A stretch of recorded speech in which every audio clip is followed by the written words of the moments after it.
কে ছেড়ে গেল, কে অবহেলা করলো, কে ইগনোর করলো, কে আপনার নামে বদনাম করলো, এসব অ্যাভয়েড করার জন্য শক্তিশালী হন। এই ছোট ছোট জিনিসগুলো মানুষের ভেতর থেকে সমস্ত সুখ কেড়ে নেয়। অন্যের কথায় কান্না দিয়ে নিজের মতো বাঁচতে শিখুন। দেখবেন জীবনের অর্ধেক কষ্ট দূর হয়ে গেছে। নিজের জীবনে কাউকে এত বেশি অ্যাক্সেস দিবেন না যাতে সে আপনার সকল গোপন জেনে যায়। সময়ের ব্যবধানে সে যখন আপনার দুর্বল জায়গাগুলো লক্ষ্য করে হামলা চালাবে, তখন চেয়ে দেখা ছাড়া আপনার করণীয় কিছুই থাকবে না।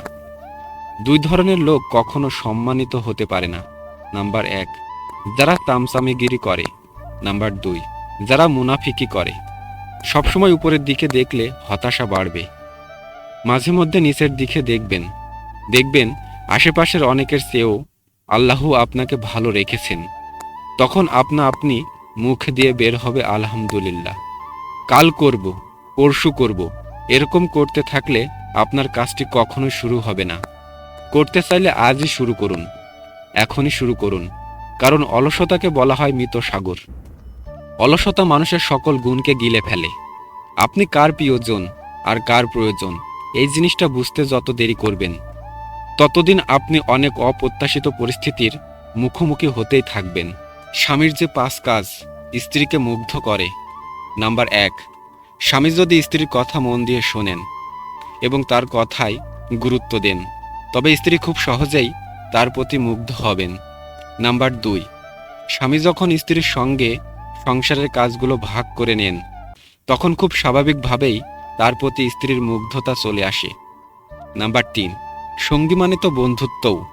যখন কোনো স্বামী তার স্ত্রীকে বন্ধু ভাবেন, তখন তিনি খুব সহজেই স্ত্রীর মুগ্ধতা অর্জন করে নেন। নাম্বার 4, সব পরিস্থিতিতে স্ত্রীর পাশে থাকার স্বভাব থাকলে আপনি খুব দ্রুতই একজন ভালো সঙ্গী হয়ে উঠতে পারবেন। নাম্বার 5, স্ত্রী সব সময় চান স্বামীর সমর্থন, তাই যৌক্তিক সব বিষয়ে স্ত্রীকে সমর্থন করার চেষ্টা করুন। আপনার একটুখানি সমর্থন থাকলে তার পথ চলা আরও সহজ হয়ে উঠবে। উচ্চশিক্ষা অর্জন করার চেয়ে উচ্চ মানসিকতা অর্জন করা বেশি জরুরি। আপনি যদি মানসিকভাবে দরিদ্র থেকে যান, তাহলে আপনার শিক্ষাগত যোগ্যতা বাস্তব জীবনে কোনো কাজে আসবে না। কালি ফুরিয়ে গেলে কলম কেউ যত্ন করে রাখে না, ছিঁড়ে দেওয়া কাপড় কেউ ভাঁজ করে রাখে না, মাথায় টাক পড়ার পরে কেউ চিরুনির যত্ন নেয় না। আপনি কাউকে কত বেশি সময় দিচ্ছেন, সেটার উপর আপনার গুরুত্ব নির্ধারিত হয় না।